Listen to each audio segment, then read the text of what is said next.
Frankly, they were as surprised as we were. When a Terran colony ship first detected the telltale signs of civilization upon translating into the system, the news was broadcast to every corner of our fledgling interstellar civilization. The parties were wild. The parade shook every street in our city, on every planet and moon across 24 stars. Finally, after centuries of searching, we had found alien life.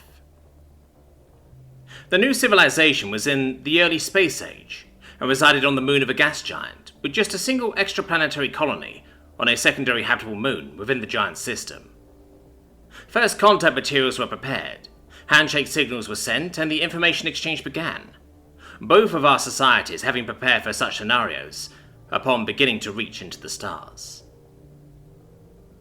When we received and decoded their first transmission, their digital golden disc, those who laid eyes on the images were horrified. Rapid communications back and forth confirmed that the surprise was mutual. They were human too. The first face-to-face diplomatic meeting confirmed that fact beyond any doubt. The diplomats were both undeniably of the same species, and out of some cosmic irony, appeared even to be the same race. Genetic testing found no discernible differences between them and us. A million theories arose to explain the phenomenon. Millions of man-hours in universities across both of our societies were sunk into finding some theory or explanation, but it was entirely inexplicable. All we could tell for certain is that it was not due to transplantation. Both Terra and Gronok, their homeworld, held extensive fossil records of the evolution of humanity on both worlds, but not just humanity. Almost all life found on the new world was identical to that found on Earth. Animals, plants, fungi, even most bacteria were the same. Those animals that could not be found on Earth were merely extinct creatures that used to exist, and those that could not be identified had died off in the recent past. The two worlds were a cosmically unlikely coincidence. The chances of two species developing into identical forms on two different worlds is so infinitesimally small that it shouldn't happen across every inhabited world in the entire universe. That entire biospheres could develop into mirror images of each other on two worlds within 300 light years of each other is entirely and completely impossible. And yet, there they were. And it happened again. 50 years later, we found another world at an early steam age level of development. The human population had even adopted a Victorian-era fashion sense. 2 years after that, on the other side of the Orion Arm of the Milky Way, human exploration ships stumbled upon one of our colonies. 10 years later, a Stone Age world. Every time we found a world with sapient life, it was always the same. The world would be populated by life identical to that found on Earth, human population included. But then we started finding outliers. We stumbled upon worlds in earlier phases of life development. Worlds populated by dinosaurs or woolly mammoths. One was a primordial world inhabited by our colonizers for 300 years, before someone realized the life in the oceans was all Precambrian. Some worlds, though, seemed to be from Earth's future. On one world, the life was unlike anything we found on Earth. Some animals were recognizable, such as sharks and alligators, but every other creature was twisted beyond recognition.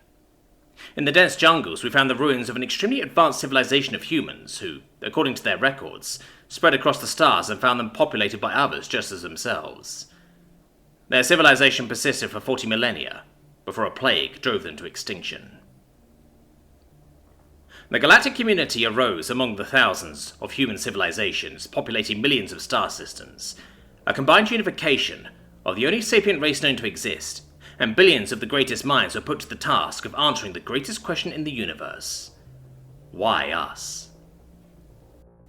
Ruins were plundered. Homeworlds were sacrificed to strip mine for fossils and artifacts. The galaxy was scoured for any signs of an answer, and after many millennia of searching, the answer was found, not in the stars, but within our very DNA. Every independent homeworld of mankind was nearly identical, and every convergent branch genetically matching, but within every single variety of life, there was a tiny, nearly imperceivable mark. A few lines of genetic code that all life on a world shares, and that thousands of generations geneticists have categorized as junk DNA. That scrap of code had the same start and end, but the middle is unique. The genetic database was scoured for every trace of life located within the Milky Way and beyond. On dead worlds, fossils were ground into base elements and analysed for every scrap of genetic data. The many multitudes of man donated their flesh to find every last trace of what we now understood to be a message. When the billions of lines of scattered code were compiled, they told the true story of mankind. We awoke in this universe at the very beginning, just a handful of billions of years after the Big Bang. We expanded into the universe hoping to find life, and found none. We awoke to an empty universe. There was no life beyond our homeworld, not even singular cellular or precellular fragments. We found millions of worlds in the state of primordial formation, perfect for abiogenesis, and yet not a single one formed life. We were an accident. Life was a unique coincidence that would never be repeated again. We were truly alone. Our ancestors could not accept this. They could not stand to see an empty universe of naught but rock and ice and gas. They were presented with a blank canvas, and they painted the stars with themselves. On countless worlds across the galaxy and all creation, they planted the seeds of life. Microorganisms that would change their environment and adapt to their will. Life that would grow and flourish and rebuild life anew in their wake. Humanity would not be alone, but would grow side by side with itself, a never-ending sea of life and humanity. There may not be true alien life in the universe, but mankind will never be alone again.